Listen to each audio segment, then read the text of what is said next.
교재 펴보시면 이제 동시항변권 부정되는 경우 408페이지가 있고,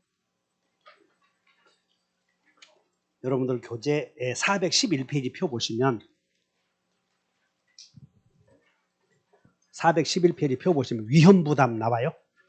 그러니까 아까 우리는 위험부담 나오면 그 전제로 쌍둥이 이런 걸 먼저 생각해 줘야 돼. 쌍둥이. 그래서 거기에 그 411페이지에 위험부담 나오죠. 그럼 거기에 이제 위험부담은 여기 보자. 목적의 불능에는 이미 불능을 원시적 불능이라고 하고 계약 체결 후에 불가능하게 된 경우를 후발 불능이라고 해요. 그러면 여기서 갑과 을이 이제 매매 계약을 체결했는데 계약이 체결되고 나서 목적의 달성이 불가능하게 된 경우를 불능이라고 하는데, 잘 들어야 돼. 여기서 매수인은 대금을 지급하기로 했고 매도인은 토지 소유권을 넘겨주기로 하거나 건물 소유권을 넘겨주기로 해. 그럼 여기서 건물도 불이 탔고 매매대금도 불이 탔다고 가정했을 때 매수인은 다른 대금을 준비해서 채무 이행의 길은 있지. 근데 매도인은 다른 토지로 대체할 방법이 없잖아. 그래서 후발 불능 시 불능 상태에 빠질 수 있는 사람을 채무자다 이렇게 불러요. 용어가. 먼저 채권자, 채무자를 구별해야 돼. 여기서는 쌍무계약이므로 매도인은 대금 채권자, 재산권 이전 채무자, 매수인은 대금 지급 의무자, 소유권 이전 채권자. 즉 쌍무계약은 계약이 딱 체결되는 순간 채권 채무가 있어. 이 사람도 채권 채무가 있다는 거예요. 계약이 체결되면. 근데 딱 불능에 빠져버리면 용어가 바뀐다 하시면 돼요. 용어가. 자, 여러분들 불능자를 채무자라고 한다. 자, 밑줄 그으셔봐. 먼저 거기에 411페이지에 자 밑에서 2번 봤더니 채무자 위험부담주의 나오지. 제목이 찾았나? 그 채무자이다. 동그라미 쳐. 채무자. 자, 채무자는 아까 설명했지. 불능 상태, 목적의 달성이 불가능한 상태에 빠진 자를 채무자라고 불러. 그래서 이렇게 써버려. 채무자는 그냥 써버려. 불능자. 써버려. 불능자. 채무자는 누가 채무자다? 그럼 매매계약을 체결하면 매도인만 불능자가 돼. 매도인만. 그럼 매수인은 불능에 빠질 수가 없지. 그래서 매수인은 채권자라고 하고 매도인은 채무자라고 한다 하시면 돼. 이제. 그럼 교환에서는 두 사람이 다 채무자가 돼. 교환은 둘 다 불능에 빠질 수 있으니까. 임대차는 임대인이 목적물을 사용 수익하게 할 수가 없지. 그래서 계약 체결할 때는 임대인이 채무자이고 임차인이 채권자가 돼. 이렇게. 그래서 불능에 빠질 수 있는 자, 채무 이행을 할 수 없는 상태에 빠지는 사람을 채무자라고 한다. 그래서 여러분 채무자 이해하셨어? 후발 불능에서 채무자 나오면 매도인만 채무자라고 하는 걸 아시면 돼. 여기까지 됐지 정리가? 그럼 여기서 잘 봐. 여기서 이제 불능에 빠졌는데 우리는 매도인을 채무자라고 하는데 이 불능에 빠진 이유가 채무자의 불능에 빠진 이유가 채무자의 잘못 있는 경우도 있고 채무자에게 아무런 잘못 없는 경우 둘 중에 하나가 있어. 그러면 채무자에게 잘못이 있으면 채무자가 잘못해서 채무를 이행 못한 거요? 잘못으로 안 한 거요? 안 했지. 수용당했다면 잘못 없었지? 그러니까 채무 이행 못했잖아. 그래서 채무자가 채무 이행 못한 경우를 위험부담이라고 하고 채무 이행 안 한 경우를 채무불이행이라고 불러. 그래서 후발 불능에는 자 여러분 다 채무불이행, 위험부담. 근데 우리가 배울 지금 주제가 채무불이행이야, 위험부담이야. 그 위험부담은 불능에 빠진 이유가 채무자의 책임 있는 사유, 책임 없는 사유. 채무자의 책임 없는 상태로 후불에 빠지면 이 제도를 위험부담이라고 하는구나 하시면 돼. 됐지 정의는? 읽어보자. 이제 411페이지에 쌍무계약에서 당사자 일방의 채무가 쌍방의 책임 없는 사유로 이행불능이 되어서 소멸했을 때 그에 대응하는 상대방의 채무의 운명이 어떻게 되는가를 두라는 문제가 위험부담이다. 자, 위험부담이란 채무자의 책임 있느냐 책임 없느냐, 후발 불능에 빠진 경우 반대급부의 불이익, 즉 이런 것이야. 매도인이 이행할 수가 없었다. 그러면 반대급부, 매수인의 대금 지급을 반대급부라고 그래. 그래서 매도인의 채무가 이행불능이 되었을 때 상대방의 운명은 어찌 결정되느냐. 그래서 매수인의 대금 지급 의무를 어떻게 할 것인가를 기울한 법을 위험부담이라고 하고, 그 위험부담에는, 이 위험에는 위험이, 여러분 동그라미 쳐봐. 위험부담에서 메모.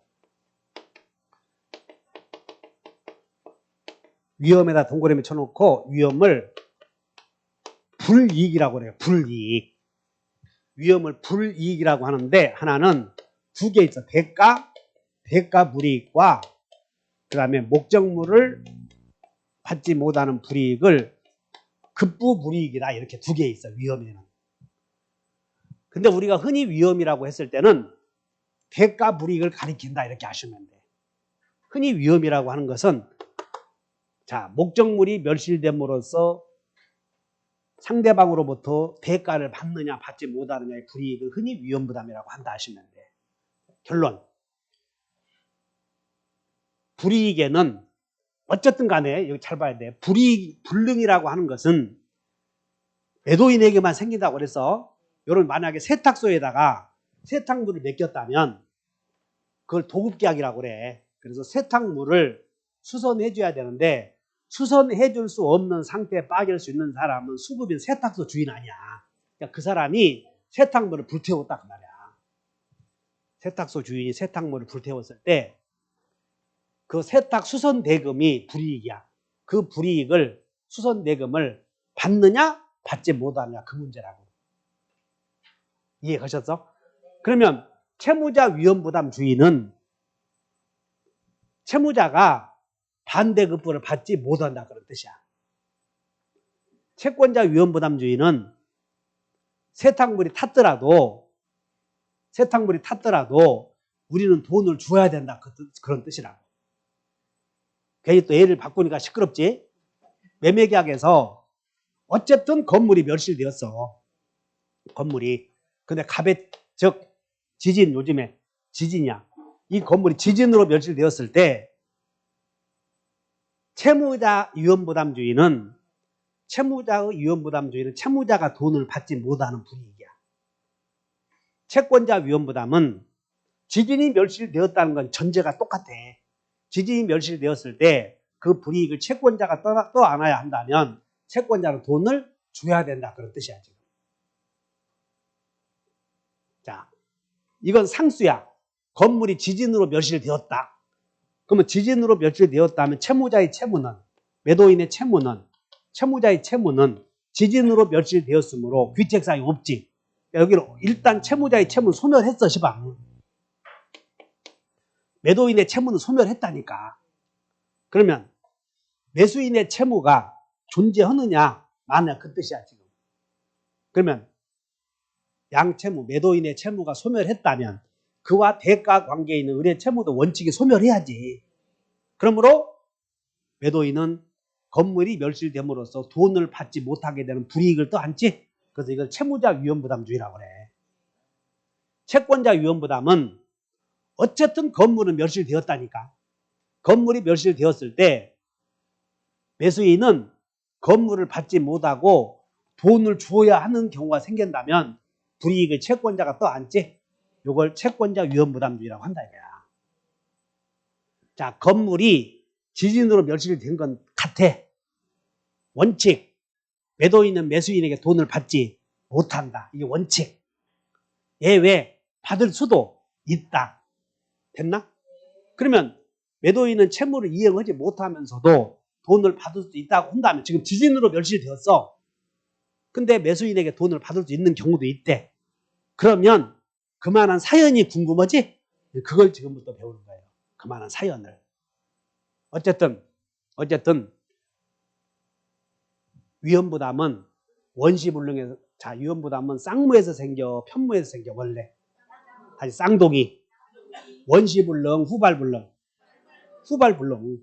채무자의 책임 있는, 책임 없는. 책임 있는 아까 채무불이행이라고 하지 않았어. 책임 있는은 뭘로 해결해? 책임 있다. 채무자의 귀책사유 있다 그러면 채무불이행. 채무자의 책임 없다 그러면 위험부담. 그러니까 불탔을 때 매도인의 잘못으로 불타야 돼? 지진으로 불타야 돼? 그래야만 위험부담으로 해결해. 만약에 매도인이 부부싸움 오다가 건물을 꼬실났으면 돈 갚아야 지가 모든 불이익을 떠안아야 돼. 이거 채무불이행으로 해결한다고. 그러면 이제 우리는 위험부담을 배웠고, 위험부담에는 다 채무자 위험부담, 채권자 위험부담 두 경우가 있었지? 그러면 조문을 한번 읽어보죠. 537페이지, 537쪽. 제목을 뭐라고 해야 되겠어? 채무자? 그럼 여기 봐. 이제 여러분들이 채무자 나오면, 채무자라는 용어를 알았고, 위험이라고 하는 것은 원시불능에서 생겨, 후불에서 생겨. 후불에서 채무자의 책임 있는, 책임 없는. 채무자의 책임 없는 사유로 후발불능에 이른 경우 그 불이익을 채무자가 떠안아라 그 말이잖아. 그러므로 지진으로 건물이 멸실되었다면 매도인 채무자는 그 불이익을 네가 떠안았으니 매수인에게 돈 받지 못한다 그런 뜻이야. 자, 한번 읽어보자. 자, 쌍무계약의 시작. 쌍무계약의 당사자 일방의 채무가 당사자 쌍방의 책임 없는 사유로 이행할 수 없게 된 때에는 채무자는, 이때 채무자가 누구예요? 매매에서? 매도인. 상대방은 매수인. 그 얘기 아니야. 건물이 지진으로 불탔다면 매도인은 매수인에게 대금 달라고 못 돈다 그런 뜻이야. 됐나? 그러면 양 채무가 소멸했잖아. 그러면 이제 우리는 기존의 법률 관계가 노고 나고 새기다가 끝나면 남는 것은 무엇뿐이야? 남녀 관계가 새기다가 끝나면 남는 건 상처인데 준 것 없는 사람이 상처받아, 주기만 하는 사람이 상처받아. 그러니까 여자들은 받기만 했으니까 상처 안 받는데 헤어지면. 참, 네 상처 안 받았다고 하지 않았어 그때? 그래서 잘 봐야 돼. 지진으로 건물이 멸실되면 양 채무가 없어졌으니까 기존의 매매 관계는 없어졌어. 그럼 기존의 법률 관계가 소멸했다 그러면 남는 것은 부당이득을 해결하는 거예요. 그래서 여러분들은 법률 관계가 소멸했다 그러면 남는 것은 부당이득이다 이렇게 해결해야 돼. 그래서 매수인이 매도인에게 계약금을 주었다면 매도인은 계약금을 부당이득으로 반환하라 이렇게 얘기를 해. 그래서 채무자 위험부담주의는 양채무가 소멸하지? 양채무 소멸했으니까 남는 것은 뭐라고? 그래서 채무자 갑은 매수인으로부터 받은 계약금이 있을 거 아니야? 그러면 반씩 나눠야 돼. 그대로 반환해야 돼. 그럼 부당이득만 나오면 누가 먼저 이행해야 된다? 동시이행. 아까 부당이득만 나오면 양채무가 모두 부당이득을 누리고 있다면 동시이행해야 돼. 여기까지 됐나? 자, 여기 봐. 두 번째는 여기서 지진으로 건물이 멸실이 되었는데 멸실되면서 매수인은 지금 2억 주기로 했어. 매매대금으로. 근데 이 지진으로 멸실되면서 보험회사에서 보험금 5억 나오는 거예요. 그러면 채무자 위험부담주의란 채무자의 채무가 소멸되면서 생기는 불이익을 채무자가 떠안는다고 그랬어. 자, 건물이 멸실되면서 젠장 자기도 모르게 보험금이 5억 나온 거예요. 그러면 5억 받아가면 채무자가 이익을 보냐 불이익을 보냐? 그러면 채무자 위험부담주의가 아니잖아. 채무자가 불이익을 떠나야 돼.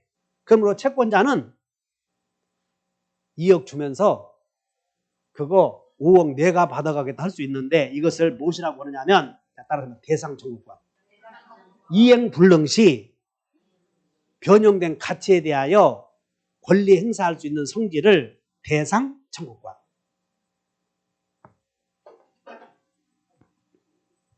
자, 우리는 민법 총칙에서 한번 배웠는데, 자, 여러분들 채청의 이행불능.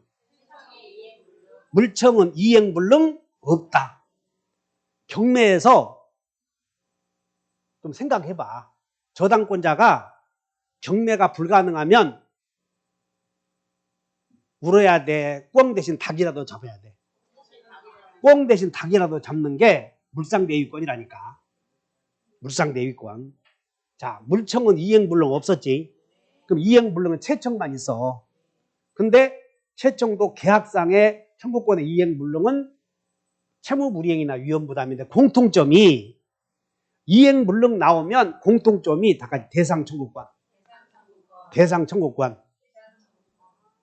우리는 취득쇼에서 한번 배워서 다 같이 점등, 훅광. 뒤에는 뭐 있어? 후불 때 있다. 생각나나 모르겠네. 또 생각도 안 날까요? 다시 한번 훅광. 후불 때 있다. 즉 뭘 얘기를 알아야 되냐면 불능이란 말 나오면 공통점이 대상청구권이다 생각하라니까. 다시 한번 불능, 대상청구권. 불능의 이유는 위험부담이든 채무불이든 묻지 말아 그냥. 불능의 공통점이 대상청구권이라고. 이해 가셨어? 다시 한번 불능. 한 장 넘겨. 이제 설명해 보자. 412페이지에 413페이지를 한번 보셔. 413페이지 봤더니 4번 무슨 청구권이 나와? 대상 청구권이 나오지? 이 말은 불능이 빠지면 지금 아까 설명을 했어. 가불간의 매매계약을 체결했는데 여기서 지진으로 건물이 소실되었다. 그런데 지진으로 소실되었지만 보험금이 잘 봐. 보험금이 매매대금이 2억이야 지금 2억. 근데 보험금이 1억 나오는 경우도 있고 3억 나오는 경우도 있다고 봐. 그럼 보험금 1억 나오면 매수인이 여보 장로님 교회 다녀 같이.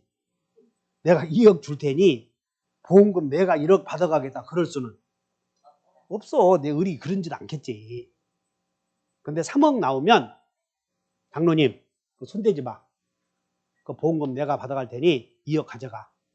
그렇게 한다고 하더라도 가백에 불이익이 없었잖아. 애초에 2억 받을 수 있었으니까. 그래서 채권자는 자기 채무 이행하면서 대상 청구권 행사할 수도 있다. 이렇게 얘기하는 거예요. 자, 메모해봐라. 413페이지 맨 위에. 거기다가 불능이라는 말 나왔네. 불능. 급부 불능. 그러니까 불능만 나오면 공통적인 특징이 불능의 이유 묻지 말어. 그냥. 불능의 이유 묻지 말고 불능 나오면 불능에 따른 변형된 가치 나오잖아. 그러면 그 가치에 대한 권리 행사를 대상 청구권이라고 그래. 따라서 자, 하여튼 불능만 나오면 후발적 불능만 나오면 대상 청구권 나와 안 나와? 나와. 이렇게 여기서도 나오고 여기서도 나오고 그래. 그래서 여기서 채권자는 매수인은 매매대금 주면서 보험금 내가 받아가겠다 할 수 있다. 그 얘기야 지금. 대상 청구권 행사할 수 있어. 됐지? 이게 채무자 위험부담주의. 그 다음에 한 장 넘겨. 그럼 이제 414페이지에 봤더니 제목이 채무자 위험부담주의요, 채권자 위험부담주의야? 그럼 여러분들은 채권자 위험부담주의라고 했을 때 조문을 한번 보셔. 538조의 조문. 먼저 여러분들 채권자 위험부담주의, 채권자 동그라미 한번 쳐봐. 채권자. 그 다음에 위험부담이라는 말이 나왔지? 그러면 자, 위험부담이라는 말이 나오면 채무자의 채무는 존재해요, 소멸이요? 아니, 위험부담만 나오면 후발불능 아니요. 여기 보지 말고 여기부터 봐야지. 위험부담만 나오면 나는 어쩔 때는 여러분들 모르면 더 좋을 때도 있는데, 근데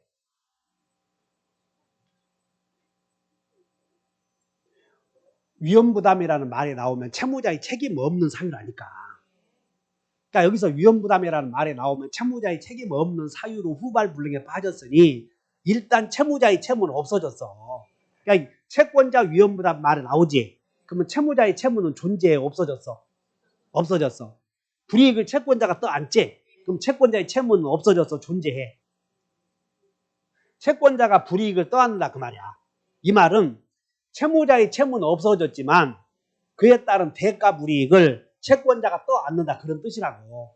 그러니까 채권자가 불이익을 떠안으니 채권자의 채무는 존재한다 그런 뜻이에요. 이렇게. 이해 갔나? 그러니까 여러분 출발점은 위험부담 여기서부터 출발해야 돼.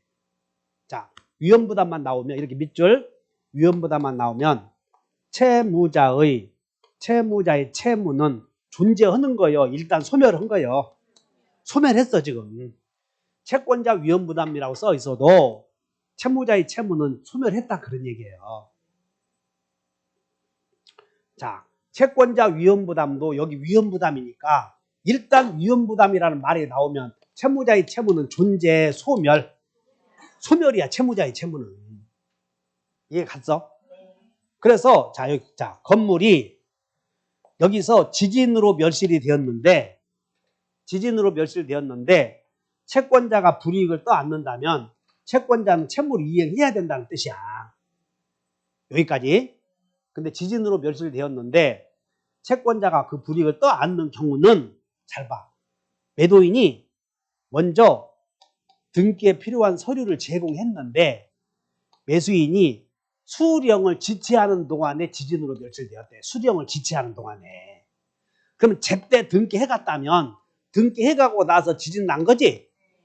그래도 서류를 제공했는데 이행을 지체하는 과정 중에 그러면 채권자가 이행을 지체했다는 얘기는 귀책사유 있잖아 지금. 그러므로 채권자가 위험을 부담한다는 얘기는 채권자가 귀책사유로 인한 이행불능이 돼야 돼. 그래서 거기다가 채권자 귀책사유로 인한 이행불능 나오지? 자, 한번 읽어본다. 쌍무계약의 당사자 일방의 채무가 시작.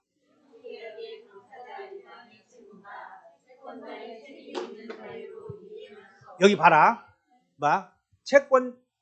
채무가 그래서 제목이 채무가 채권자의 책임 있는 사유로 이행할 수 없게 됐다. 이 말은 채권자의 책임 있는 사유로 이행할 수 없게 됐다. 이 말은 잘 봐.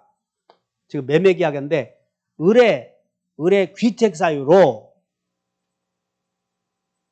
일방의 채무가 이행할 수 없게 되었다는 얘기야. 그러면 의뢰 귀책 사유로 의뢰 채무가 이행 못하게 된 거예요. 갑의 채무가 이행 못하게 된 거예요.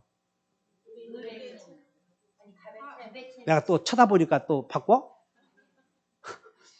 의뢰 귀책 사유로 이행 불능이라고 했을 때는 이행 불능은 을에게 적용돼, 갑에게만 적용돼. 매도인에게만 적용돼, 매수인에게도 적용돼. 아까 불능 세워야지. 다시 불능은 매도인에게만 생긴다. 맞지?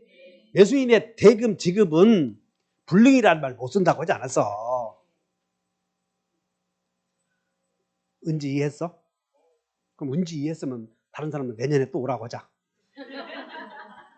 그래서 제목을 읽어보면 쌍무계약의 당사자 일방의 채무가 여기 보면 채무가 이렇게 해놓고 채무가 이행할 수 없게 되었다 이렇게 나오잖아.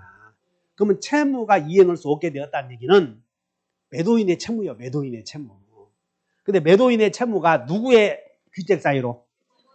그래 이제 나왔잖아 이거. 매도인의 채무가 그러면 의뢰 잘못으로 건물이 멸실되었다면 갑은 책임 없잖아 지금. 채무자의 책임 없지? 그것도 위험부담이다 그런 얘기야. 설득돼? 의뢰 잘못으로 건물이 멸실되었다면 갑의 잘못 있는 경우야 없는 경우야? 채무자의 책임 없잖아 지금. 지금 여기서 정신 시끄럽게 보지 말고 다시 채무자, 채권자 그걸 구별해 줘야 돼 여러분들 개념이. 그리고 이행불능이라고 하는 것은 채권자에게는 안 생겨. 매수인의 대금 지급이 불가능할 수는 없다니까 훔쳐서라도 갖고 오면 되고 은행에서 털어오면 돼. 한국은행이 망하면 미국에 있는 달러 가져오면 된다니까. 매수인에게는 이행불능. 자, 외운다. 매수인은 불능 없고 매도인은 불능이 있다. 이렇게 해서 읽어보자. 자, 쌍무계약의 시작. 쌍무계약의 당사자 일방의 채무가 채권자의 여기서 채권자는 누구야? 매수인. 매수인의 잘못으로 이행할 수가 없게 됐다. 그럼 자, 여기다. 이행할 수가 없게 된 것은 매수인의 채무요, 매도인의 채무요. 그렇지, 매도인의 채무잖아, 위에. 매도인의 채무가 이제 됐네. 매도인의 채무가 매수인의 잘못으로 건물이 멸실되었대. 그러면 갑의 채무는 없어졌지? 을의 채무는 있어야 돼, 없어야 돼? 그러니까는 건물이 멸실되면서 모든 불이익을 을이 떠안잖아, 이런 걸. 이런 걸 채권자 위험부담이라고 하는 거예요. 이해하셨어요? 자, 읽어보자. 상대방의 이행을 청구할 수 있다. 자, 두 번째 줄 읽어봐. 채권자 시작. 채권자 수령지체 중에 나오지? 여기 봐. 여기서 채권자는 매도인이야, 매수인이야? 그러니까 채권자는 매수인이야. 그래서 매도인이 먼저 목적물 넘겨주었어. 근데 돈이 없어서 넘겨받지 못했대. 그런 와중에 지진으로 멸실되었대. 그럼 매수인에게 잘못 있었지? 그러니까 매도인은 매수인에게 돈 받을 수 있다. 읽어보면 채권자 수령지체 중에 당사자 쌍방의 책임 없는 사유로 이행할 수 없게 된 때도 같다 그랬지? 그러니까 위에와 같으니까 매도인은 매수인에게 돈 받을 수 있다 그런 뜻이야 지금. 쉬워 안 쉬워? 그 다음에 2항 읽어. 전항의 경우에 시작. 전항의 경우에 채무자는 자기 여기서 채무자가 누구예요 지금? 매도인. 아이고 장 매도인과 매수인 두 개 갖다 놓고 하는데 그것이 자, 여기서 전항의 경우에 시작. 전항의 경우에 채무자는 누구라고? 매도인은 자기 채무를 면함으로써 이익을 얻은 때 밑줄 것이다. 이익을 얻었다 여기다 밑줄 것이고 이런 것이야. 자, 매수인이 매수인의 잘못으로 건물이 탔지 않습니까? 그럼 매도인은 돈 받을 수 있지. 그러니까 매도인의 입장에서는 건물 넘겨주지 않고 돈을 받잖아. 그럼으로써 이득이 있을 수 있어 없어?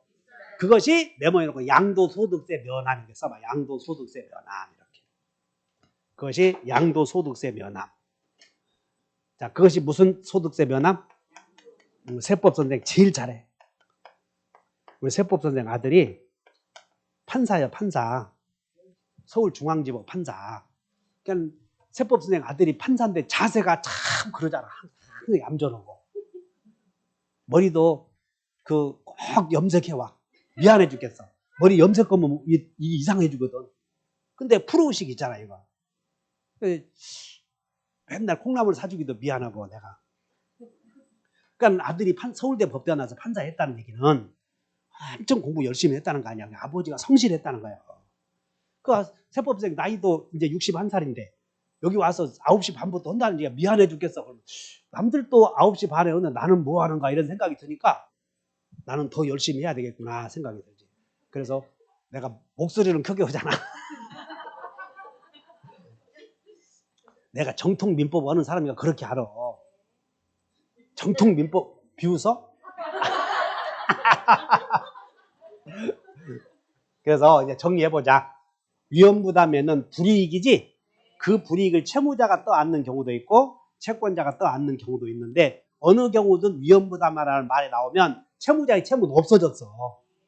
그러면 채무자의 채무가 없어지면서 그 불이익을 채무자가 떠안는다는 얘기는 채무자는 채권자에게 대금 받지 못한다 그런 뜻이야.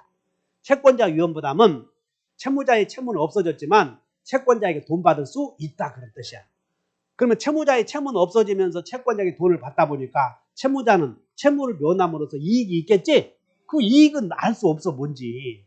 여러 경우가 있겠지. 그러면 그걸 부당이득이니까 부당이득으로 반환해 줘라 그런 뜻이야. 이해 가셨나?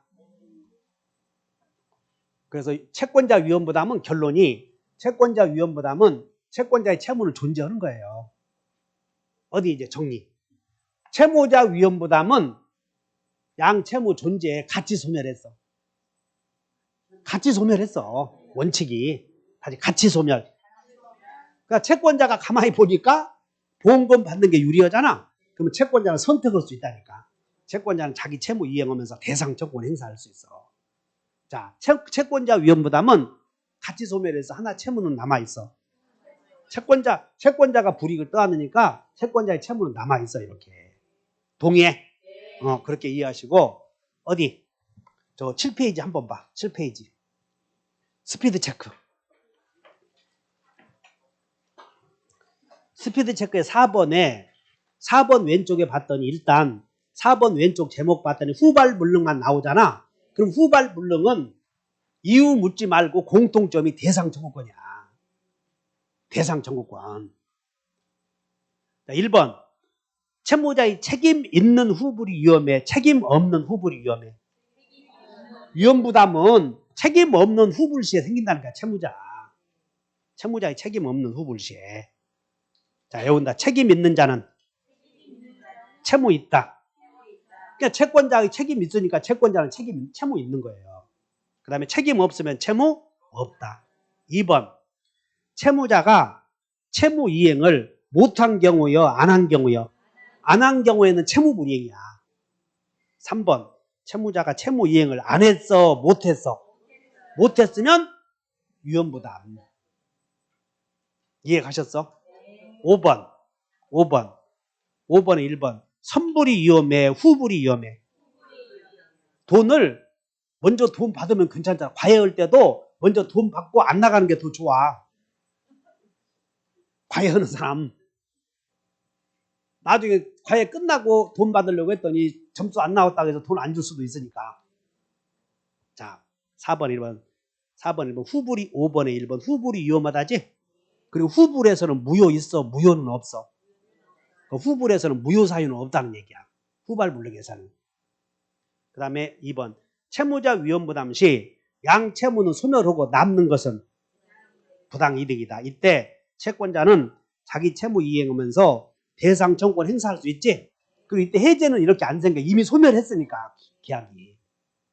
그 다음에 3번. 채권자 귀책 사유로 인한 후발불능은 불이익을 채권자가 위험을 부담하는 거예요. 그리고 채권자의 채무는 존재한다. 이렇게 하시면 돼요. 그래서 위험부담은 채무 존재하나 안 하냐 그런 뜻이야. 양채무 존재하나 안 하냐. 그럼 여기 채무자 위험부담은 양채무 소멸 원칙이. 채권자 위험부담은 원래 위험부담만 나오면 채무자의 채무는 없어졌어. 그리고 채권자의 채무가 존재하느냐 이건 남았지. 양채무 소멸. 채권자 위험부담은 채권자의 채무는 존재 그런 뜻이라고. 이해하셨나? 자, 이렇게 해서 위험부담 마치고 415페이지에 제3자를 위한 계약. 415페이지에 제3자를 위한 계약. 제3자를 위한 계약은 5분짜리야. 5분짜리. 쉽기가. 근데 제3자를 위한 계약은 아무것도 아닌데 어버버버 또 해. 어버버버 해가지고 맨날 틀려. 그러니까 이거 5분짜리니까 잘 들어. 자, 여기 봐라. 갑과 을이 매매계약을 체결을 해. 정신 잘 차려봐. 그리고 잘 안 보이면 집에 가서 여러분 책이 보면 나는 뭐 전체 법 틀을 짜고 있으니까는 간략하게 가르치는 거고 책은 다 읽어봐야 되고 그래. 그러면 여러분들은 교재를 한번 읽어보셔야 돼. 안 읽어보셔야 돼. 읽어봐. 시간 없다 소리 하지 말고. 그리고 시험 공부하는 사람들 중에서 시간 없다고 하는 사람들은 그거 네 알아서 라 그런 뜻이야. 내가 너 시간 없는데 어떡하라고 하냐 여기서. 아 상담하러 왔는데 시간 없대. 그럼 가라고 그래 나는. 아 여기 와서 시간 없다고 그래. 당신 시간 없는데 무더기 왔냐고 그래. 아까 보잖아 상담할 때. 기본적으로 전쟁터에 왔는데 말이야. 전쟁터에 왔는데 총도 안 갖고 왔다 그럼 사람이냐? 하는 짓이. 그럼 여기는 그럼 시간 없으면 만들어야 될 거 아니야. 여기가 꼭 초등학생이냐 초등학생이야. 그래서 시간 없는데요. 그래? 그러면 내년에 해? 그러면 돌아가면서 위로가 돼? 그리고 선생님 저는 모의고사 봤는데 20점 맞았네요. 그거 내 책임이냐? 어쩌라는 얘기요 그거. 마치 여기 중개사 수험생들의 자세는 어떤 자세냐면 한번 이 얘기해볼게요. 여러분들 속을 뒤집어봐 한번. 나 수강료 냈으니까 합격시켜주죠 이 자세야. 그럼 안 된다. 우리가 할 수 있는 역할은 50%야. 여러분들도 50% 역할을 해줘야 돼. 그래야 머릿속에 남는 거고. 그리고 내가 아무리 강의를 잘해도 있죠. 이 자체가 좀 복잡하니까 스스로 조금 뭔가 정리해줘야 돼. 근데 정리는 눈으로 보면 안 돼. 반드시 노트에다가 그림을 체계도를 그려봐야 되는 거야. 공법도 꼭 그려봐야 돼. 그리고 머릿속에 도대체가 여러분 등기법에서 유증만 나오면 어째서 공동신청인지, 포괄 유증은 보존 등기할 때는 단독 신청인데 포괄 유증에서 이전 등기할 때는 공동 신청이야? 이게 어째 유증만 나오면 공동 신청인지 생각을 해줘야 되는 거야. 공동 신청이 단독 신청인지. 그래서 생각이 되면 책을 한번 보면 차이점이 이제 눈에 이제 선명하게 들어온다고. 꼭 그런 역할을 좀 해주셔. 자, 여기 잘 봐. 갑과 을이 우리는 밥만 먹으면 매매 배워. 한번 읽어보자. 재산권 이전 약정, 대금 지급 약정. 매매 계약이 성립된 거예요. 성립이 되었어. 그러면서 계약서를 썼는데 뭐라고 하냐면 대금 1억을 매수인 네가 병에게 주어라 할 수도 있어 없어? 만약에 대금 1억을 병에게 준다 그런 거 않고 대금 1억을 갑에게 10월 말일날 준다 했다면 이것을 그냥 계약이라고 그래. 근데 매매 대금 1억을 병에게 주기로 한다 단서가 들어가 있지. 이런 계약, 이런 매매를 자, 읽어본다. 제3자를 위한 계약 라고 하는 거예요. 그러니까 계약을 체결하면서 정의 만들기야. 계약에서 생긴 권리를, 매매대금 채권을, 소유권 이전 채권을 제3자에게 넘겨주기로 하는 계약을 제3자에게 이전해 주기로 하는 약정이 들어있는 계약을 제3자를 위한 계약이라고 그래. 그러면 이때 매매대금 1억을 병에 지급한다 약속 아니야 이거? 이 약속을 제3자 약관이라고 그래. 한번 읽어본다. 제3자 약관. 여러분들 415페이지 한번 넘겨보셔. 415페이지에 416페이지 보는 순간 또 미로에 빠져. 한 장 넘겨보자. 416페이지 봐야지. 416페이지에 그 뭐 2번에 출연의 원인 관계 나오나? 2번 봤더니 제목을 한번 봐. 다 출연의 원인 관계. 뭐 나오지 복잡하게. 그거 보는 순간 또 어려우니까 왼쪽에 메모해버려. 왼쪽에 출연의 원인 관계에다가 메모.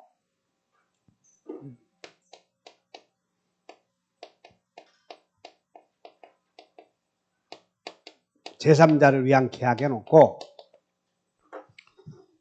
우리가 제3자를 위한 계약의 성립 요건을 배우는 거예요. 성립 요건. 그러면 이제 만들어.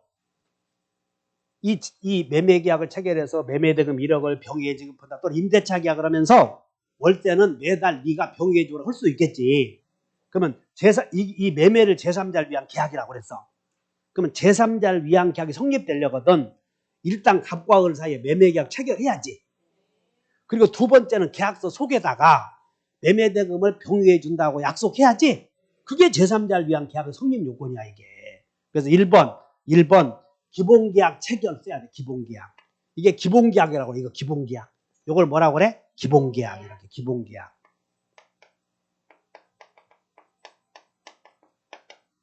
기본계약이 체결되거나 또는 기본계약이 성립이 돼야 되겠지. 그 다음에 두 번째는 이거야 이거. 매매대금 1억을 병의에 지급한다고 우리는 잔금 언제 준다. 또 중도금 언제 준다. 이런 계약의 내용을 전부 약관이라고 그래. 다시 한번 약관, 약정, 특약, 부관, 큰아들이나 장남이나 같아. 근데 이것을 약관이라고 하거든. 그래서 이것을 2번 제3자 약관이라고 그래. 저걸. 그래서 2번 저걸 제3자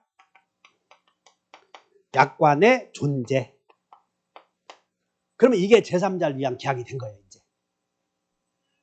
됐지? 끝이야 이것이. 그러면 여기 이제 요거 봐 보는데 그러면 여기서는 매매 계약에서는 매도인과 매수인이 있겠지. 근데 여기서는 매도인과 매수인이 중요한 게 아니고 매매대금 1억을 네가 병의해 줘라 요구한 사람이 있겠지. 아니면 매수인이 이렇게 할 수 있어.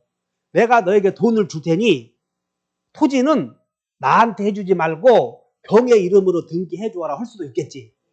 그러면 이 을이 먼저 계약에서 생긴 권리를 제3자에게 이전해 주어라라고 요구한 사람이 있겠지. 그 사람을 요구했다고 다 낙약자로 돼 있네. 가끔 그렇게 해야 돼. 이 사람을 요구했다고 해서 요약자라고 불러. 다시 한번 요약자. 그리고 을이 알았다. 매매대금을 병에 주겠다. 이것을 낙약자라고 불러. 다시 한번 요약자. 낙약자. 그 다음 이 사람을 돈을 받아가는 이익만 누리잖아. 수익자라고 그래. 근데 법전에서는, 민법전에서는 다 같이 채권자, 채무자, 제3자 이렇게 표현을 해. 법전에서는. 따라서 우리는 법전의 용어와 강학상의 용어 두 개를 다 알고 있어야 돼. 강학상의 용어는 교수들이 강의하거나 판사들이 판례를 할 때 쓰는 용어다 하시면 돼. 그냥 다 알고 있어야 돼. 다시 한번 요약자, 낙약자, 수익자, 채권자, 채무자, 제3자. 됐지? 그럼 여기서 갑이 을로 하여금 을아 네가 매매대금을 병에게 주어라 라고 요구했잖아. 그럼 요구했을 때 을은, 잘 들어, 을은 갑으로부터 토지만 받으면 병에게 돈을 주지. 그래서 잘 봐. 갑이 을에게 야 매매대금을 병에게 주어라 그랬더니 어떤 사이요? 그 여자가 어떤 사이요? 그랬더니 너 큰형수다 이놈아. 그러면 이 새끼는 갑과 병 사이의 관계를 알 필요 있어 없어? 아 토지 주면 시베리안 너는 이놈아 돈이나 줘 이 자식아. 내가 토지 주니 나와 관계를 네가 그렇게 궁금해? 알 필요 없잖아. 근데 법률 관계를 용어를 만들어 놨는데 여기를 대가 관계라고 이름을 붙여놓은 거야. 이런 거 몰라도 되는데 여러분들 출연의 원인 관계 1번 한번 읽어봐. 보상 관계, 대가 관계 그거 써 있잖아. 그거 써 있으니까 정신이 엄청 시끄러운 거예요. 그럼 여기 봐. 여기 보라고. 갑이 을이 갑에게 매매대금 1억을 약속한 대로 대금을 주잖아. 이렇게 그냥 거저 주는 거요? 토지 주니까 주는 거요? 그러면 을은 갑에게 돈을 1억을 주는 대신에 갑으로부터 토지를 받아서 보상을 받지. 그래서 여기를 보상관계라고 했던 거예요. 이렇게 여기를 보상관계라고 해. 그럼 보상관계라고 하는데 그런 말 시험 나오도 안 해. 그냥 갑과 을은 매매계약을 체결하고 매매대금 1억을 병에게 주기로 하였다 이렇게 물어본다고. 그리고 여기를 무슨 관계라고 했어? 대가관계. 그러면 이제 여기 봐. 그러면 간단하게 해서 을이 여기서 포인트는 을이 병에 주원을 주냐 마냐가 포인트야 이거. 그럼 갑병 간의 관계는 을이 돈을 줄 것인가 말 것인가 영향을 줘 안 줘? 하등에 관계없잖아. 그냥 토지만 주면 되잖아. 알아들어? 따라서 갑과 을 사이의 계약 관계 뭐 여러 가지 있을 수 있어요. 나는 매매를 예를 들지만 임대차도 있을 수 있고 생명보험 계약도 있을 수 있고 많이 있을 수 있어. 그럼 여기를 통틀어서 보상관계라고 그래. 그럼 갑을 간의 보상관계는 을이 병에게 돈을 줄 것인가 말 것인가 영향을 줘 안 줘? 그럼 어디 안 준다고 한 사람들 한번 손으로 가슴으로 놓고 생각해봐. 매매가 무효이면 토지 죽었냐 안 죽었냐? 혼자 줄래? 다시 한번 물어본다. 이 계약이 해제되었어. 해제. 그러면 돈을 줘야 돼? 주지 말아야 돼? 주지 말아야지. 그래서 여러분들은 을이 병에게 돈을 주는 이유는 갑과의 계약에서 토지를 넘겨받기 때문에 주잖아. 만약에 갑이 토지를 주지 않으면 줘야 돼? 주지 말아야 돼? 간단해. 그래서 갑을 간의 매매관계, 보상관계, 이 매매관계나 보상관계나 같아. 다시 한번 매매관계, 보상관계. 이 매매관계는 을이 병에게 돈을 줄 것인가 말 것인가 영향을 미치잖아. 간단해 그거요. 그럼 여기가 무효이면 돈을 주지 말고 유효이면 돈을 주고 이렇게. 기본적인 관계는 알았지? 그러면 제3자를 위한 계약이 성립되려거든 기본계약이 성립돼야 되고 제3자 약관이 존재해야 돼. 그러면 제3자를 위한 계약에서 여기 봐. 갑을 간의 보상관계는 을이 병에게 돈을 줄 것인가 말 것인가 영향을 미치잖아 지금. 그러면 병은 이 갑을 간의 매매 관계에 어떤 영향도 미칠 수. 지금 당사자가 갑과 을이잖아. 매매 계약의. 당사자 목적 의사표시는 갑과 을이 하는 거고 그냥 병은 돈만 받아갈 것인가 말 것인가만 결정하면 되는 거예요. 설득돼? 그러면 이제 우리는 제3자의 지위만 알면 되지. 그래서 이 사람은 돈 받아간다 안 받아간다 그것만 결정하면 되는 거예요. 그것만. 그래서 539조를 한번 읽어보면 계약에 의해서 당사자 일방이 제3자에게 이행할 것을 약정했대. 이행할 것을. 약정한 사람을 낙약자, 이행하라고 요구한 사람을 요약자 그래. 약정했을 때는 잘 봐. 약정한 때에는 제3자는 채무자에게 이 사람은 직접 매매대금 주시오 할 수 있다 그랬어. 이렇게. 그런데 이 매매대금 주시오 할 수 있는 권리는 이걸 급부청권이라고 하거든. 급부청구권은 계약 체결하면 바로 생기는 것이 아니고 병이 내가 돈 받아가겠다 이 얘기하면 생긴대. 그래서 저 전항의 경우 제3자의 권리, 돈 받아가겠다는 권리는 제3자가 채무자에게 계약의 이익을 받을 의사를 표시한 때 생긴다 그랬어. 그럼 이 말은 뭔 얘기냐면 병이 돈 받아가 계약을 딱 체결했어. 이렇게 체결. 자, 그러면 갑을 계약을 체결해 놓고 우리에게 야, 어이, 그거 내가 돈 병에게 주라고 했는데 그거 그럴 필요 없네. 나에게 주시게 이렇게 해도 할 수도 있겠었겠어. 그렇다고 해서 누구 화낼 사람 있냐? 무슨 얘기냐면 병이 을에게 수익의 의사표시를 하기 전에는 계약의 내용을 바꿔도 괜찮다 그런 얘기야. 바꿔도. 그러나 수익의 의사표시를 해버렸다면 병의 권리가 확정되었으므로 그 후에는 계약의 내용을 바꿀 수 없다. 그런 뜻이야. 그래서 이것이 중요한 것이야. 이게. 이해하셨나? 그래서 이제 여러분 한 장 넘겨서 418페이지로 가. 418페이지에 4번에 1번 제3자의 지위 나오지. 거기다가 메모해버려. 제3자의 지위. 제3자의 지위에다가 메모하시고 메모 뒤에서 나올 용어야 이거. 그래서 1번 형성권. 형성권이 있어. 2번 급부청구권. 3번 손배청.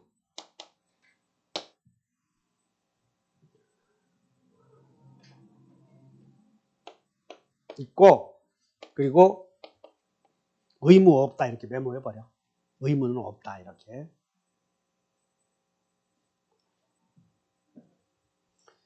즉 이 사람은 뭔 얘기냐면 병이 제3자가 수익의 의사표시 수익의 의사표시를 해야 권리가 생긴다고 하지 않았어? 그러면 그 전에는 제3자가 낙약자에게 돈 받아가기 하기 전에는 요 낙은 계약의 내용을 바꿀 수 있어. 그런데 수익의 의사표시 해버리고 나서는 바꿀 수 없다 그 말이야. 그러면 수익의 의사표시 하기 전에는 내가 돈 받아가겠다 이 얘기할 수 있는 자격이 있지. 그 자격이 형성권만 있다 그 말이야. 수익의 의사표시 전에는. 수익의 의사표시 전에는 돈 받아가게 여러분들 여기 생각해. 미성년자가 법정 대리인의 동의 없이 계약을 했으면 취소할 수 있는 자격이 있지. 그 형성권 갖고 있잖아. 그와 마찬가지로 수익의 의사표시 하기 전에도 수익의 의사표시 할 수 있는 자격을 갖고 있어. 그것이 자 읽어보다 형성권. 형성권을 갖고 있다 이렇게 아셔야 돼. 동의해? 두 번째는 수익의 의사표시 하고 나서는 돈 내놓으시 할 수 있어. 그러면 수익의 의사표시 하고 나서는 요 낙은 계약의 내용을 바꾸면 안 된다 하시면 돼. 바꾸면 안 된다. 그 다음에 수익의 의사표시 했는데 돈을 안 주었는데 갑이 이 계약을 해지해버렸어. 해제. 돈을 안 주어서 해제 당했다고 이게. 그러면 계약이 끝났어 이제. 그러면 병원들에게 손해배상 해주시 할 수 있어. 이렇게 있다고. 여기 있다고. 손배청이 있다. 손배청 있어. 다시 해. 돈 받아가겠다 판단해서 결정해서 했잖아. 그럼 돈을 빨리 줘야지. 제때 안 주었대. 그럼 제때 안 주었다면 손해가 생겼지 않았어. 손해배상 청구 있겠지 이렇게. 그 다음에 병이 대금을 이렇게 지급하고 나서 계약이 무효취소 해제로 소멸했어. 자, 낙약자가 수익자에게 돈을 지급하고 난 후에 계약이 해제되었다면 을은 병에게 내가 준 돈 부당 이득으로 내놓으시 할 수 의무 없다고 그랬지? 그래서 병은 돈 받아가 버렸으면 끝난 거예요. 그래서 을은 병에게 원래 갑에게 줄 돈이었잖아. 갑에게 줄 돈을 병에게 주었고 병은 이후에 알 필요 없는 거예요. 그래서 돈을 받아간 후에 계약이 해제되었지? 그러면 을은 부당이득을 갑에게 내놓으라고 그래야 돼. 갑에게 해야 돼. 병에게 해야 돼. 갑에게. 이 사람은 계약의 당사자가 아니니까. 원상회복 의무도 없다 그 말이야. 이 사람은 계약의 당사자가 아니고 돈만 받아가므로 부당이득도 갑에게 내놓으라고 한다 이렇게 하셔야 돼. 이제 온다. 제3자는 자, 다 같이 낙약자에게 형총손만 있고 의무는 없다. 이렇게 하나 외워놓으면 탁 맞춰. 형총손만 있고 의무는 없다 이렇게. 그래서 여러분들 그 7페이지에 그 스피드 체크 한번 정리하고 가자고. 스피드 체크의 6번이야. 찾으셨나? 한번 읽어본다. 요낙이 있다. 요수 없다. 요 말은 뭐냐면 요약자와 낙약자 사이의 관계는 돈을 줄 것인가 말 것인가 영향을 준다 그 말이야. 그러나 요약자와 수익자와의 관계는 돈을 줄 것인가 말 것인가 영향을 주지 않는다 그런 뜻이야. 자, 여러분 요낙이 있다. 우리 약속했지? 여기는 돈을 줄 것인가 말 것인가 영향을 준다. 보이잖아 눈이. 그러나 요수관계 요약자와 수익자의 관계는 돈을 줄 것인가 말까 여기 계약에 영향을 줄 수 없잖아 지금. 요수관계는 이 매매계약의 유효 무효와 하등의 관계가 없어. 그러므로 돈을 줄 것인가 말 것인가에도 아무런 영향을 주지 않는다는 거지. 됐나? 여기가 무효라는 걸 이유로 을은 병에게 대금 지급을 거절할 수 있다 그러면 법률 관계를 모르는 소리냐. 여기 관계는 갑과 병 사이의 관계는 여기 봐. 이 매매의 유효 무효는 오로지 요낙에 의해서만 결정되냐. 매도인과 매수인 사이에서만 결정될 거 아니야. 나와의 계약을 왜 다른 사람에 영향을 줘. 그래서 병은 영향을 줘 안 줘. 갑과 병 사이의 관계도 안 주지. 이해했나? 그러면 이 돈을 병에 줄 것인가 말 것인가는 오로지 갑을 간의 매매 계약의 유효 무효에 의해서 좌우될 거 아니야. 맞아? 다시 요낙 관계는 영향 준다. 요낙 관계가 영향을 줘. 그러니까 요수 관계는 주지? 이렇게 이해하셔. 그 다음 두 번째. 6번에 2번. 자, 요거나 제3자는 낙약자에게 형총손만 있고 의무는 없다. 이렇게 두 개 알았으면 이 두 내용을 알면 시험 떨어질 수가 없어. 이 기본적인 관계를 이해하면 되니까. 설득돼요? 자, 여기까지 하고 쉬었다 하죠.